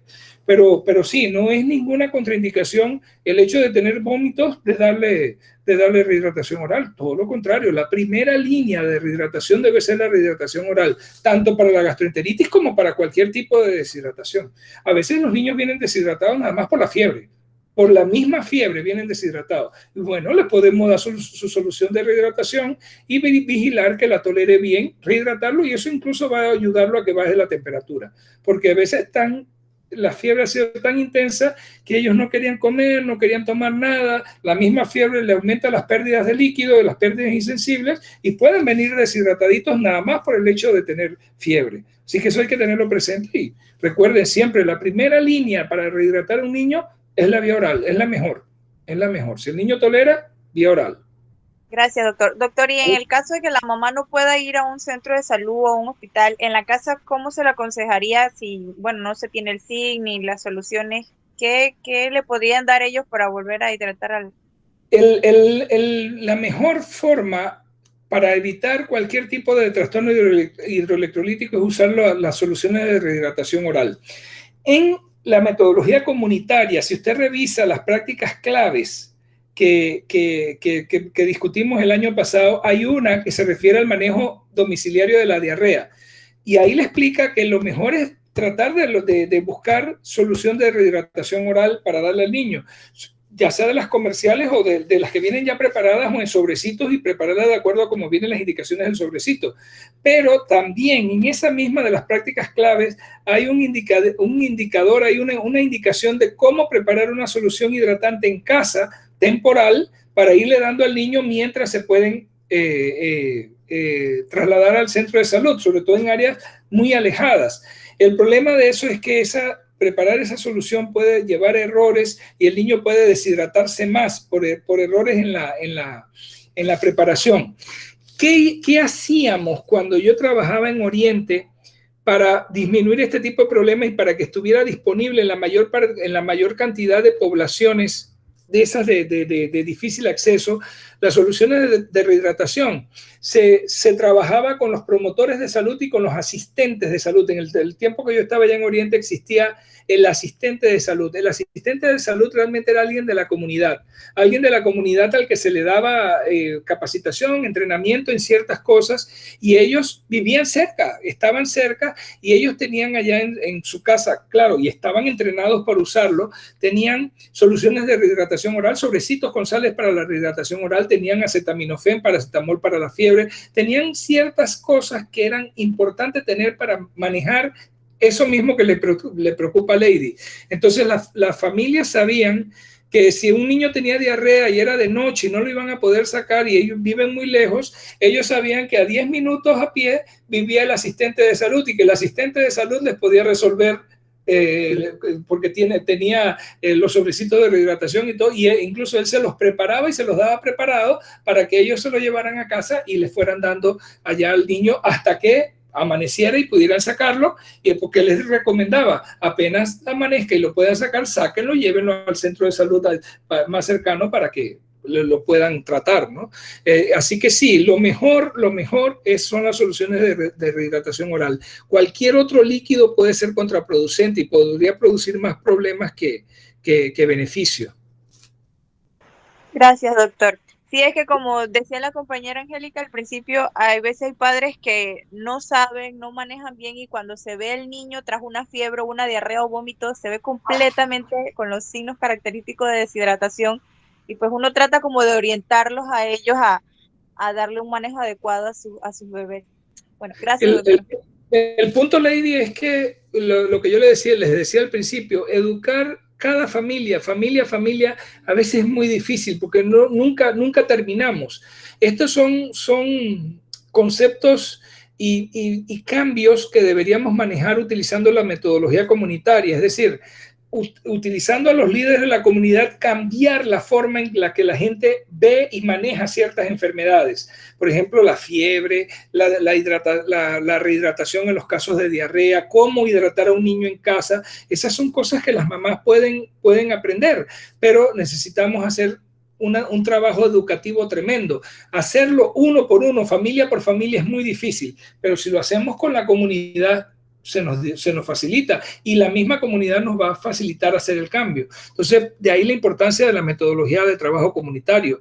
Recuerden que como médicos tenemos que tener siempre el enfoque individual, relación médico-paciente, familiar, relación médico-familia, pero también la relación médico-comunidad, equipo de salud comunidad, para cambiar prácticas que consideramos que no son saludables en la comunidad, pero con información clara, información comprensible para ellos y que se difunda a través de la misma comunidad. Este ejemplo que pone Lady es un ejemplo clásico y está dentro de las prácticas claves del IEPI comunitario. En el folleto lo dice, manejo domiciliario de la enfermedad diarreica aguda, pensando en esas comunidades donde el acceso es un problema porque viven muy alejados, muy postergados, no tienen una instalación cerca. ¿Qué hacen cuando un niño? Entonces, para que el niño no me llegue grave, que lo mantengan hasta que puedan traerlo, es importante educar a la población en este tipo de estrategias. Y son efectivas. Cuando uno logra ese cambio, son efectivas. Lian, creo que quería decir algo.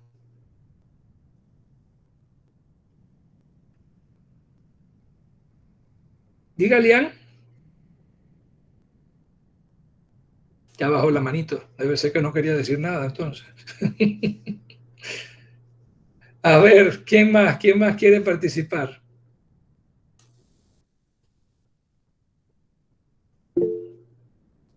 Diga, Steven, sí, diga. Lo leo. Ajá, interesante, Stevens. Dice Stevens que si los pediatras consideran COVID-19 por toda fiebre que llega a urgencia. Bueno, yo creo que sí lo están considerando y mandan a hisopar a todos esos niños, pero realmente, miren, hay dos cuadros, bueno, realmente tres formas que estamos viendo la presentación de COVID inicial en pediatría. Una es el cuadro catarral. El cuadro catarral que parece como un cuadro gripal porque con fiebre, bastante malestar general y cuadro catarral. Ese, a veces no tanto catarro, sino más bien dolor de garganta, algo de tos y malestar. Esa es una forma en que se está presentando. Pero se ha visto con bastante frecuencia. Lo único es que es muy difícil de demostrar porque no sale el hisopado nasofaringeo positivo, la forma gastrointestinal. Vienen con vómito y diarrea y fiebre alta. Lo que lo diferencia quizás de la gastroenteritis común y corriente es que la gastroenteritis común y corriente no tiende a tener fiebres muy altas, hacen fiebre de 38, 38,5. Estos son niños que vienen con diarrea, pero vienen con fiebre de 39,5, 40. Los he tenido incluso en el centro de salud. Pero ahí en el centro de salud yo no los mando a hisopar porque la experiencia, incluso acumulada a nivel internacional, es que en la mayoría de las veces esos hisopados salen negativos porque el niño no está expulsando el virus a través de la nasofaringe, lo está haciendo a través de las heces. Tendría que tomarle un hisopado rectal, no nasofaringeo, y tendría otra técnica para hacer la reacción de cadena polimerasa. Y la otra forma en que se está manifestando la COVID-19 es con el síndrome inflamatorio. Con el síndrome inflamatorio, un síndrome inflamatorio muy exacerbado, muy florido, donde el niño viene con lesiones tipo urticariforme, puede venir incluso con artralgias, ya le digo, con una respuesta inflamatoria sistémica marcada. Y hay que sospechar ante eso. Muchas veces se parece a Kawasaki. No hemos visto Kawasaki todavía, pero cuando veamos Kawasaki se van a dar cuenta por qué les digo que es una respuesta inflamatoria marcada. Se llega a confundir con Kawasaki. Esa es la otra forma en que se está presentando. Y también viene con fiebre. Entonces, el punto es que sí, niños actualmente con la pandemia de SARS-CoV-2, un niño con fiebre, entre las cosas que tengo que descartar, además de todo lo que hemos visto, es COVID-19. Pero de verdad que podríamos ser más finos quizás en el diagnóstico, pero a veces es muy difícil. Ahora mismo todo el mundo le tiene miedo a COVID y cualquier paciente que llega al hospital lo quieren hisopar para descartar COVID. Así que sí, esa sería la explicación, Steven. Por eso es que a la mayoría de los niños que llegan con fiebre le están haciendo hisopado. Más bien yo creo que el miedo es COVID-fobia que realmente cualquier otra indicación. Pero bueno, no está de más, ¿no? El descarte, porque sí, puede presentarse como una enfermedad febril. Definitivamente que sí. Y entraría dentro del diagnóstico diferencial de los virus. porque recuerden que hay muchos virus que pueden producir el cuadro febril. Pero sí, estaría ahí, claro que sí. ¿Alguna otra duda?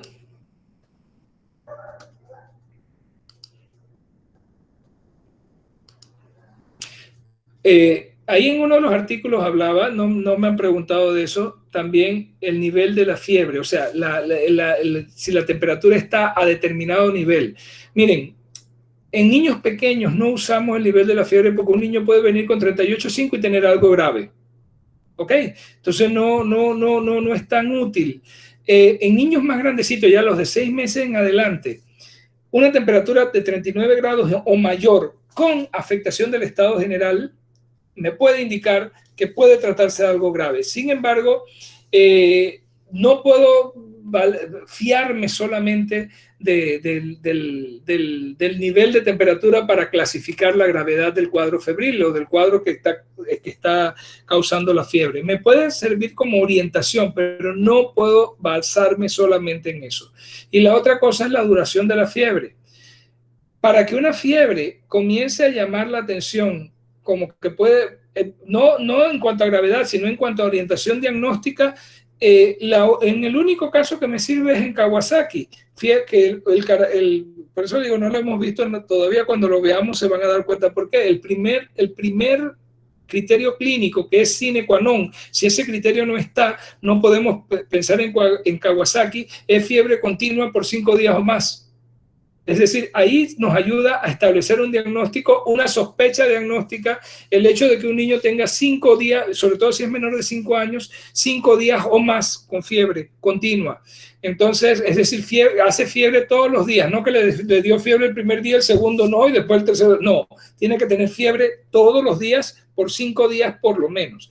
Ese es un criterio diagnóstico de la enfermedad de Kawasaki. Entonces, ahí sí, ahí sí vale la pena tener eso. Y la otra cosa importante es la fiebre sin foco, que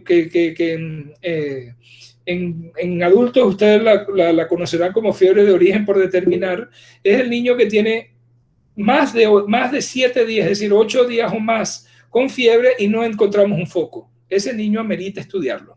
Ese es un niño con una fiebre prolongada, una fiebre de origen por determinar. No es ojo, es diferente decir fiebre sin foco definido, que es el niño que me viene con fiebre y no le encuentro que tiene, nada más tiene fiebre, versus fiebre de origen por determinar, que es un niño que ya lleva más de 8 días o más con fiebre y no encuentro un foco definido para evaluarlo. Entonces ese niño ya comienza a manejarse por el pediatra, porque ese es manejo especializado, con un flujograma de atención en donde vamos descartando poco a poco una serie de patologías. Pero ya le digo, eso es material que discutimos más que todo con los residentes de pediatría, porque ya eso es manejo especializado. Ese es manejo del pediatra, ese no es manejo de atención primaria. Ese es un niño que se va a manejar en el hospital.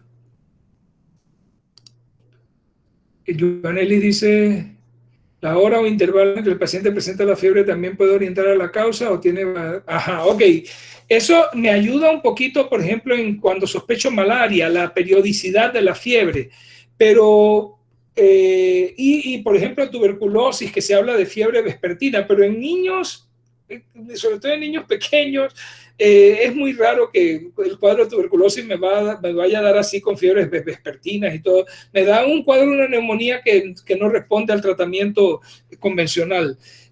Así que yo le diría que acá en pediatría quizás el valor de la forma en que se presenta, si tiene un horario definido y todo, no me ayuda mucho. Más me ayuda a saber cuántos días lleva el niño con fiebre y encontrar si está asociada a algún otro tipo de sintomatología o hallazgo que yo pueda encontrar para orientar entonces dónde está la causa de la fiebre.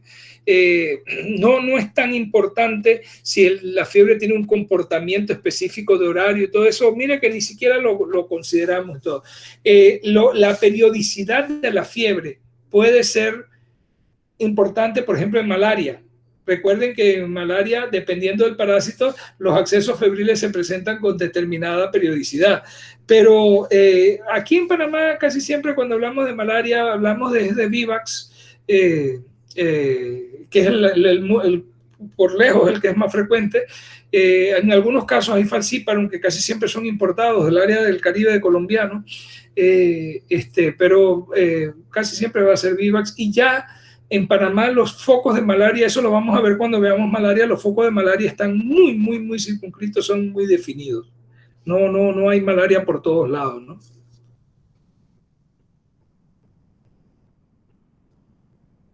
A ver, ¿qué otra pregunta? ¿Qué otra duda?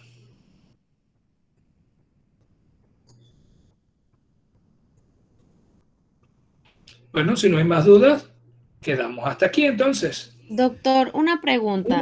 Diga.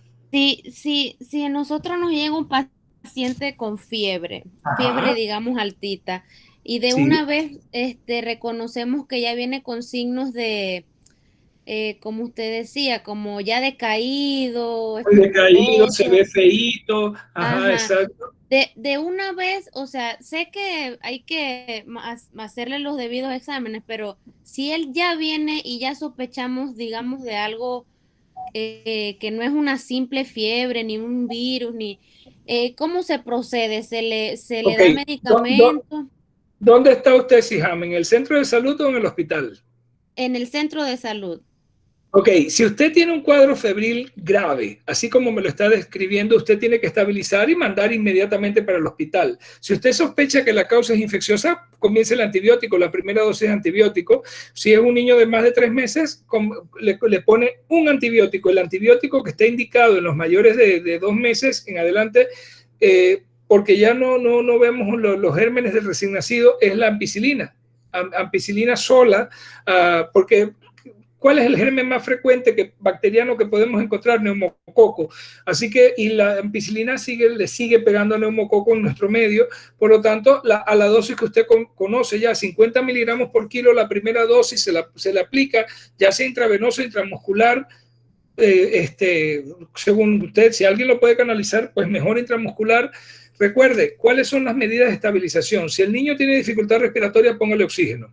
Si el niño está deshidratado, reponga líquidos. Si el niño usted lo encuentra con hipoglicemia o sospecha que tiene riesgo de hipoglicemia porque hace mucho rato que no come o no tolera la vía oral, póngale glucosa. Ya usted sabe también cómo calcular glucosa, ya eso lo vimos.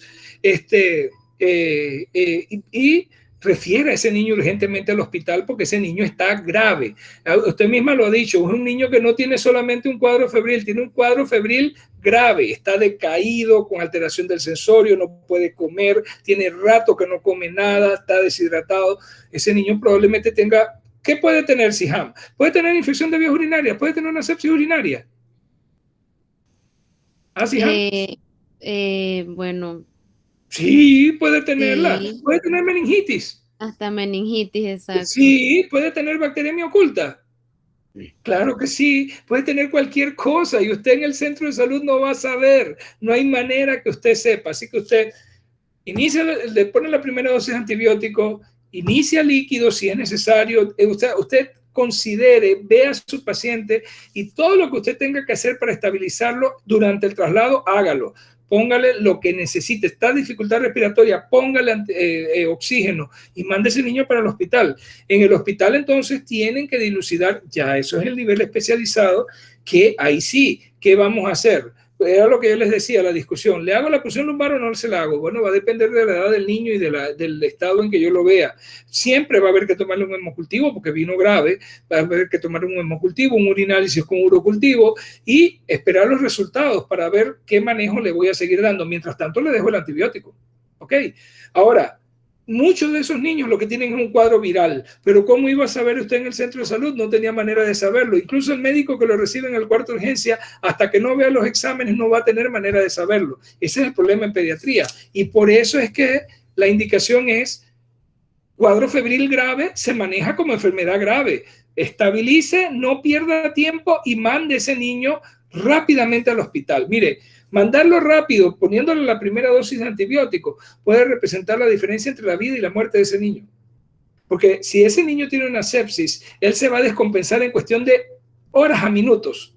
Se descompensan totalmente. Entonces, iniciarle líquidos, ponerle oxígeno si tiene desbalance de oxígeno o si está en shock, ponerle su primera dosis de antibiótico, ponerle oxígeno y mandarlo. Eso puede salvar la vida de un niño. Pero simple y sencillamente usted no está haciendo un diagnóstico en el centro de salud, Siham. Usted está categorizando el nivel de riesgo, el nivel de gravedad del niño que usted está atendiendo, y usted hizo, con base en su evaluación, usted hizo una clasificación. Este niño tiene un cuadro febril grave, por lo tanto nos vamos al cuadro rojo, y en el cuadro rojo le dice lo que tiene que hacer. Oxígeno si es necesario, inicie el antibiótico, verifique hipoglicemia, prevenga la hipoglicemia, prevenga la hipotermia, pero si el niño tiene fiebre, póngale algo para la fiebre también, para irle controlando pues el malestar general y todo lo que el niño pueda tener, y mande ese niño al hospital. No pierda más tiempo haciendo evaluaciones, haciendo, ¿cómo le digo?, observando y todo, porque eso va a ser pérdida de tiempo. Mande ese niño urgente al hospital. Eso clasifica como una enfermedad febril grave. Y listo, mándelo. Doctor, ahora que Siham dijo eso, imagínese que yo estoy en Río Congo, ¿verdad? En el Darién. Sí, que sí. Eso es lejísimo. Lejísimo, ajá, exacto. ¿Y cómo hago yo para hacer un traslado de un niño que está en esa situación? Si tiene que demorar, póngase que 4 horas en balsa, todavía llega a Panamá, no llega a un hospital de una vez, cosas así.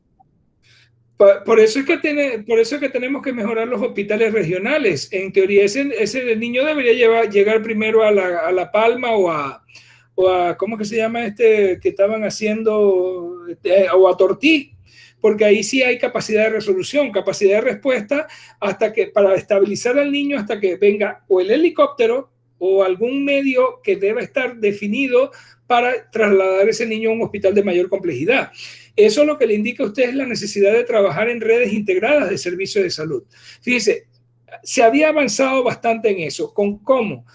Tanto para Darién como para Boca se habían comprado ambulancias acuáticas. Son pequeñas barquitas, no tan grandes, pero con la capacidad suficiente, tienen medicamentos, tienen capacidad, por ejemplo, tienen desfibrilador, tienen un monitor, tienen toda la cuestión para hacer un buen traslado. En Darién también hay. Creo que para Darién se fueron 2 ambulancias acuáticas para sacar niños o pacientes adultos, no tienen que ser niños necesariamente, por ejemplo, un mordido de ofidio o alguna cosa que haya la necesidad de sacarlo. La otra cosa es tener una buena red de traslados aéreos. Fíjense, salud no debería depender del Servicio Aéreo Nacional para estos traslados. El Servicio Aéreo debería ser propio del sistema de salud. No, el Servicio Aéreo Nacional, déjelo como Servicio Aéreo Nacional. El sistema de salud debería tener su sistema, incluyendo, por ejemplo, todo lo que es traslado de pacientes, ambulancias, helicópteros ambulancias, lanchas ambulancias, todo eso debería ser parte de un solo sistema que fuera parte del sistema de salud.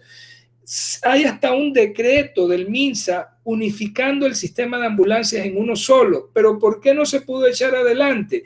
Por los benditos celos institucionales que hay de uno con otro y todo, que los del SUME del 911 quieren trabajar por su cuenta, los del DENADE del seguro quieren trabajar por su cuenta, los del MINSA quieren trabajar por su cuenta, los de la policía también tienen ambulancia y quieren trabajar por su cuenta, los bomberos quieren trabajar por su cuenta. Pero ¿a qué nos lleva eso? Que muchas veces hay necesidad de hacer una extracción de un accidente grave y todo en algún lado, y habiendo tantos organismos con ambulancia, ninguno da respuesta porque no hay coordinación. Eso, hablándolo desde el punto de vista de salud pública, eso se llama duplicación de recursos y fraccionamiento del servicio. Tienes más recursos, pero no están bien coordinados, por lo tanto, no das un servicio eficiente ni es eficaz. Entonces, eso tiene que acabar. El sistema de salud, miren que no digo MINSA y Caja de Seguro Social, porque no debería ser MINSA ni Caja de Seguro Social. El sistema de salud debería tener dentro del sistema todo esto coordinado de traslado de pacientes, dependiendo del área. como usted bien lo dice, allá no es lo mismo sacar un paciente de Río Congo que traer un paciente de Dolega David. No es lo mismo. Por lo tanto, dependiendo de dónde estemos, así son los recursos que debemos manejar para darle respuesta a la población ante determinadas circunstancias. Y la otra cosa importante, mejorar el acceso a todas las comunidades. Facilitar vías de acceso para que haya mejor acceso no solamente a salud, a educación y a otros servicios básicos y fundamentales. Pero mientras eso no se coordine, va a tener usted siempre esa misma duda. Por eso usted ve que de repente ve en la noticia que el Servicio Aéreo Nacional tuvo que hacer la extracción de una parturienta en yo no sé dónde, en la montaña, porque... ajá. Sí, doctor. Y entonces, o sea, el Servicio Aéreo Nacional ahorita mismo como tal, usted no se imagina la cantidad de personas, bueno, sí, me imagino, se debe imaginar usted que hizo ya práctica rural y todo esto, pero claro, la cantidad de personas que deben estar pues sufriendo diferentes patologías y eso, enfermedades, en fin, y que no acuden a un médico por el hecho de el traslado. Entonces, yo me puedo pensar, o sea, el servicio de aeronáutica, que también lo presta el Senan y el Senafron para hacer traslados y demás, pero yo siento que, oye, o sea, Minsa o Caja debe tener su transporte en todos los niveles, acuático, aéreo, terrestre, todo, y estar anuente de pues las dificultades que tenga el pueblo. Pero si seguimos así, a como vamos, o sea, está bien que los índices de mortalidad no aumenten, no sé qué, pero ¿cuántos mortinatos, cuántas cantidad de muertes ni siquiera se anotan, ni siquiera nos damos cuenta que la gente se ha muerto por X o Y enfermedad por no saber? Pues. Las muertes maternas. Sí, exacto. Sí, entonces, bueno, a mí en cierto punto me da como enojo por el hecho de que yo dije que entonces, porque esto le incumbe al gobierno, ¿no? Entonces a mí me da enojo el hecho de que planes de gobierno se demoran en hacer una ley 4 años, se acabó el gobierno, viene otro y al final no hiciste nada. Entonces como que ay, ya la vida. Estrellarse contra la pared, pero sí, estoy totalmente de acuerdo con usted. Lo único en que no estoy de acuerdo es eso de MINSA y Caja de Seguro Social. Recuerden, mientras sigamos con MINSA y Caja de Seguro Social, vamos a seguir en la misma pelea, pelea de perro y gato. Es el sistema de salud y debe ser un solo sistema de salud. Cuando nosotros tengamos un solo sistema de salud y podamos fortalecer sobre todo la red primaria de salud, usted verá que las cosas cambian. Pero el problema aquí es que cada vez que uno habla de unificar a un solo sistema de salud, parece que uno estuviera blasfemando, ¿no? Le salen por un lado y por el otro y todo se vuelve un problema, ¿no? La base es la debilidad de nuestro sistema de salud. No tenemos un solo sistema de salud. Y encima de que no tenemos un solo sistema de salud, tenemos entonces una red primaria muy debilitada, con muy pocos recursos que no da respuesta. Entonces, de eso se trata, de cambiar el sistema. Mire que eso lo venimos hablando desde el semestre pasado, esto no es nuevo. Eso precisamente eran las conversaciones que teníamos el semestre pasado cuando hablábamos de la necesidad de cambiar el sistema. Hay que cambiarlo. Sí, así es, doctor, pero, o sea, yo soy de las personas que a mí me gustan como actuar. A mí siempre me pasan cosas por andar actuando, pero, o sea, la cosa es que sí, o sea, lo venimos hablando y todo esto, pero yo siento que se le debe dar como una idea, no sé, un llamado, así como hace la gente huelga de transportistas y más cuentos, ¿por qué no hacen una huelga como tal para una cosa así? Porque la misma población ha sido mal informada sobre las bondades del cambio en el sistema. Ya le digo, aquí hay un decreto que unifica el Sistema Nacional de Ambulancias. Eso está escrito y publicado en Gaceta Oficial. Y pregunto si lo están cumpliendo. No, imagino que no. Bueno, pues, porque por lo que le digo, por los famosos celos institucionales y esto es mío y yo no lo voy a dar y no sé qué, cuando lo que debiéramos trabajar es por el beneficio de la población, no por cuestiones egoístas de que esto es de mi institución y esto es de la tuya. Pero así estamos aquí en este país. Hasta que no arreglemos eso, y como usted bien lo dice, eso es el nivel político. No el nivel técnico. El nivel técnico, créanme que estas cosas las venimos hablando desde hace mucho tiempo. El problema es que el nivel técnico sabe lo que tiene que hacer, el nivel político no lo hace. Y cuando alguien en el nivel político lo quiere hacer, porque ha habido gente que lo ha querido hacer, el propio recurso humano en salud, los propios trabajadores de la salud, se niegan y bloquean el progreso, bloquean que se hagan las acciones necesarias. Entonces así no vamos para ningún lado. De ahí que yo vengo desde hace rato insistiéndoles de que ustedes son el cambio. Por eso yo les traigo todos estos problemas y los dejo conversar y los dejo hablar y incluso los incentivo a que piensen, porque ya, por ejemplo, el tiempo mío de realizar cambios ya se está acabando. Ya yo pronto me jubilo. Ya, y no pude, no logré, no encontré esa masa crítica de gente que quisiera trabajar conmigo para cambiar el sistema. ¿Qué pensé que podía hacer y qué es lo que trato de hacer siempre con todos los grupos? Crear, ustedes miren, yo les vengo insistiendo a ustedes desde el principio, yo no solamente quiero buenos médicos, quiero líderes. Quiero gente que lleve ideas, pero que las sepa llevar adelante, gente que sepa ¿cómo les digo? Sumar gente a sus ideas y poder llevar, pero para poder sumar uno tiene que tener gente que entienda lo que estamos hablando. El gran problema aquí es que cuando uno habla de esto parece que uno estuviera hablando locuras. La gente no entiende. Y el gran problema aquí en Panamá es que si usted no tiene el recurso económico para... Usted, es por gusto, porque usted puede tener la mejor idea para sacar al país a flote, pero si usted no está en mafia, no es parte de la sapería, usted es muerto. Así mismo. Bueno, si no tiene más preguntas, nos vemos entonces el próximo jueves. Hasta luego. Buenas noches, doctor. Hasta luego, doctor. Hasta luego, doctor. Gracias. Chao.